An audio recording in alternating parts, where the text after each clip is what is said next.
Adalah বদালা তুম ডালা কালা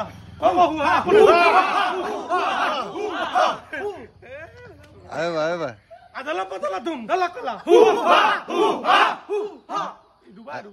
আজি পৰা ট্ৰেইনিং শেষ তোমালোকে কেনেকুৱা লাগিছে কিমান দিনৰ ট্ৰেইনিং কি কি শিকিলা মজা লাগিলে সব যিমানখিনি ডিচিপ্লিন আছিলে গোটেইখিনি শিকিলো সব শিকিলা সব ডিচিপ্লিন ডেডিকেশ্যন যি আছিলে সব শিকিলো আমাক চাই ধুনীয়াকে বুজাই দিলে বিজয় ছাৰ এইপিনে য'ত যি আছিলে সব শিকিলো ভাল লাগিলে কেইপাক দৌৰিব পাৰিলা আগতকৈ ইম্প্ৰুভ হৈছে ছপাক ভালে লাগিল ছাৰ বিজয়লৈ বহুত ধন্যবাদ থাকিল ধন্যবাদ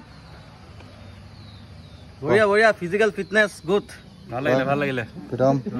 ভাল লাগিলে ছাৰ তোমালৈ বহুত শুভেচ্ছা থাকিল ধন্যবাদ শুভেচ্ছা থাকিল সকলোলৈ শুভেচ্ছা থাকিল ভাল লাগিল ট্ৰেইনিংটো কৰি আৰু আপোনালৈ বহুত শুভেচ্ছা থাকিল কাৰণ কেলৈ ইমানখিনি দিন দিয়াৰ বাবে আমাক থেংক ইউ ভাল লাগিলে সকলোৱে একেলগে মিলা প্ৰীতিকৈ ভালকৈ গ'ল চাহ সকলো থেংক ইউ দুজন ছাৰলৈ ধন্যবাদ তো এনেকৈ আজি 15 দিনৰ ট্ৰেইনিং শেষ হৈছে আৰু এটা দিন আছে লাষ্ট মানৱদা কিবা ক'ব নতুনকৈ যিসকলে আজি চাকৰি জইন কৰিছে তেখেতসকল সকলোলৈ ধন্যবাদ আৰু ছাৰে আমাৰ থাপাই আৰু যিখিনি ট্ৰেইনিং দিলে সকলোৱে যাতে শুদ্ধভাৱে কৰিছে আৰু পিছলৈও যাতে মাজে সময়ে এনে কৰি যায় আৰু ভালকৈ ডিউটি কৰি গ'লে হ'ল সেইখিনি সকলোলৈ মোৰ ফালৰ পৰা ব্যস্ত হোৱা আহিবলগীয়া দিনবোৰ ভাল হওক ট্ৰেইনিংটো ভালে কৰিলা আৰু ডিউটিবোৰ যাতে ভালে কৰা থেংক ইউ চবকে ধন্যবাদ